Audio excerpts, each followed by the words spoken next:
Il 2020 è l'anno dei treni storici in Italia, itinerari turistici lungo 10 linee dismesse ripristinate proprio per far viaggiare nel tempo e nello spazio. I binari senza tempo sono il frutto di un progetto di Fondazione delle Ferrovie dello Stato italiane con il patrocinio del Ministero dei Beni Culturali e il Friuli Venezia Giulia, la regione dove il treno storico a vapore o a diesel viaggia con soddisfazione dei passeggeri. 5.000 le persone che da marzo a dicembre hanno riempito i 26 convogli organizzati, 10 lungo la linea Sacile-Gemona, direttrice ripristinata dopo una frana a Meluno del 2012, che, unica dei binari senza tempo, mantiene durante la settimana la sua funzionalità di tratta ordinaria.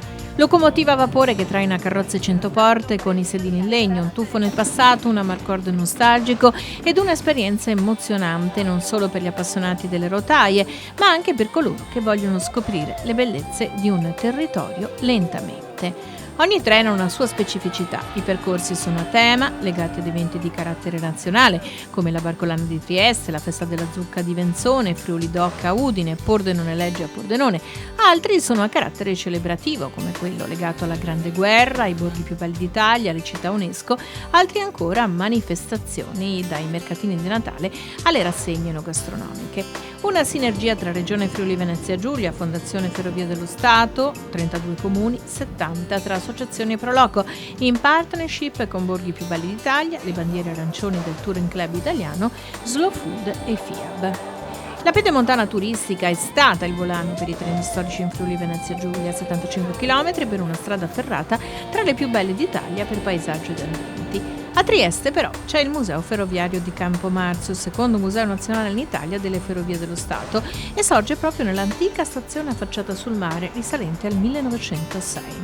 Il complesso è in fase di restauro e diventerà il fulcro di un progetto turistico ambizioso, potenziando la linea transalpina e creando nell'area un polo culturale di respiro internazionale, con tanto di struttura ricettiva ispirata a rotaie e locomotive. Centinaia di chilometri in mezzo alla natura, all'arte, alla storia, alle manifestazioni del Friuli Venezia Giulia, percorsi della memoria e della cultura a cui contribuiscono in modo determinante i volontari delle associazioni che collaborano all'organizzazione degli eventi, tra questi i divulgatori di storia ferroviaria dell'associazione Museo Stazione Trieste Campo Marzio, veri e propri ciceroni del mezzo, delle linee e dei luoghi.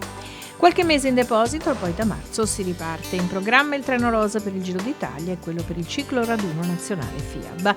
Tra le anticipazioni di un cartellone di viaggi sempre più strutturato, che prevede anche alcune partenze dal Veneto, anche riferimenti a Trieste, capitale della scienza. Oltre alla mitica macchina a vapore GR 728022 e alla locomotiva diesel D345, si aggiunge quest'anno un altro pezzo storico, elettrico, da utilizzare lungo le linee elettrificate.